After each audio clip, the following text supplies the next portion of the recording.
we often hear about how missed shots and then the defense goes also, but this seemed to be a case where they were sort of happening simultaneously, where the defense wasn't there even when you were making shots. How did it go so south, so combined, so quickly? Yeah, I don't have that answer fully, right now. Portland definitely set the tenor of the game, just how aggressively they were attacking us off the dribble, attacking the paint, attacking the drives, offensive rebounding. We're often, from those drives. We just never really got a handle on the driving game until, that, last,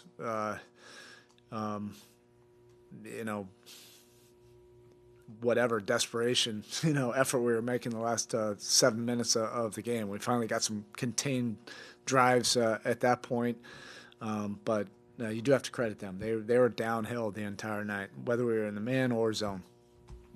The fact that they only had 3 turnovers to the first 3 quarters is not a sign of the selectivity level. For sure. Being there. We mentioned that at halftime. We didn't force 1 turnover.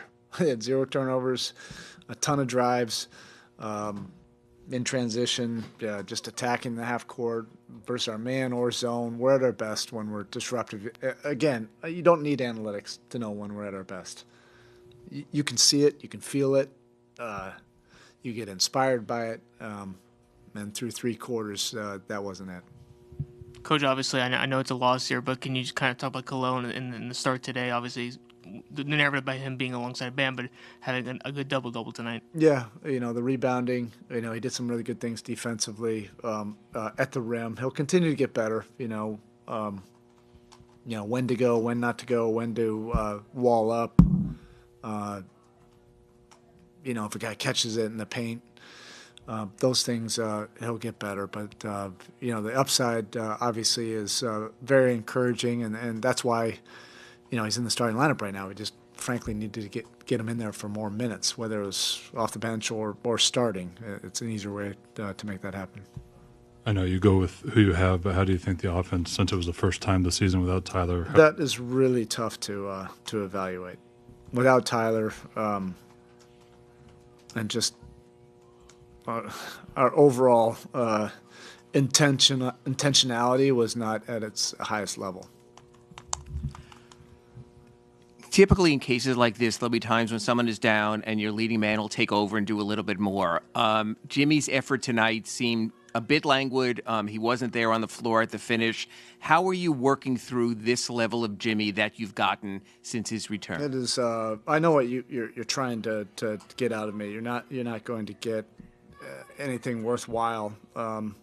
It just was not a very inspiring, first 3 quarters, by the whole group.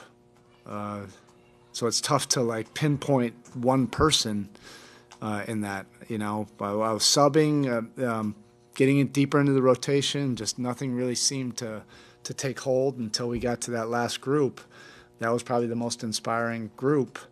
And I believe Pell got that steal. That was an opportunity to get it to 5. And that was finally the building was moving and shaking a little bit. And that was because of what the guys were doing on the floor.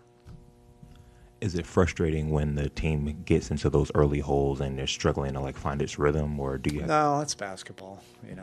Look, you're not always going to get off to a great start. It's 48 minutes. You got to try to take control of the game. You got to try to set the tone. You got to try to play consistently throughout. Everybody's trying to do the same thing. It's who can impose their will longer than the other team. All right, thank you.